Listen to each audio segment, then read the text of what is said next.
was going through your head during those times of maxing out credit cards, betting on yourself, like putting everything you have up on this dream and on this vision, yet still having to give yourself enough creative slack and energy to be able to actually come up with these ideas and shoot and film and edit and produce all these things? Because one thing that I've realized throughout my entrepreneurial journey as a creator is like, if you're constantly being weighed down by like the next thing that you have to do, or like you feel like your back is always at against the wall, like I feel like there is a I feel like there is a lot of benefits in that, like pressure makes diamonds and all that. But I also have realized like when there's so many things on your plate of like the things that you have to do, it's hard to have that creative energy to come up with new ideas or concepts or collaborations or whatever else it is. So, what was going through your head during that time of having to produce and execute, but also like, man, like we gotta make money here too.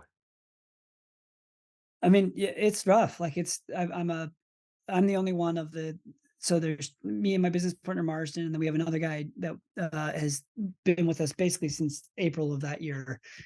Julian, who does a lot of work with us, who's at Running Man.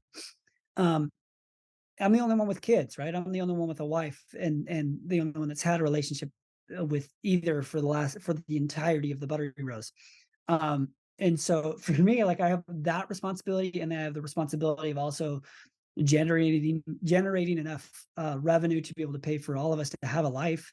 And when we were starting in March, like I had to ask help from family to pay rent while living in California, and um, I saw the writing on the wall that it was going to be successful. That I mean, obviously, it could fail. It could have failed in April, but in at that point, I was like, I see the money that's coming. I see the what could potentially come of this.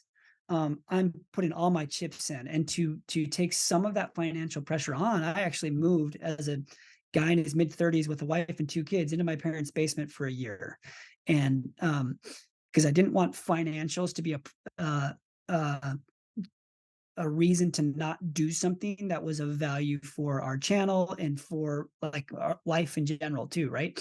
Like we had opportunities to go to Aruba and Hawaii that year. And I was like, I don't want, because we couldn't afford it, to like, I want to go to Aruba in my lifetime. I want to go to Hawaii at some point in my life and do really cool things. Um, and I think there's going to be an audience for it when we do it. We just got to do it, and we got to do it right. And and so I basically saw that as an investment and a way to pull stress off of myself and protect my family by putting us in a position where regardless if we win or fail, I can ride this because I believe in it. And if it does fail, the worst case scenario, I just go back to doing commercial work. Best case scenario, I have the most amount of freedom I could ever experience in my life. And I'll tell you now, like we've been doing this for over 5 years. I still feel like my back's up against the wall. I'd never that never goes away.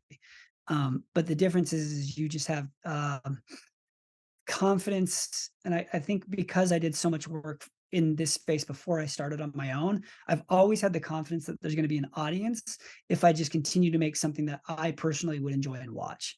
And that's always been the barometer of what kind of content I want to create is if I saw this thumbnail, if I saw this title and I saw this energy in it, would I watch it and would I come back and watch the next one?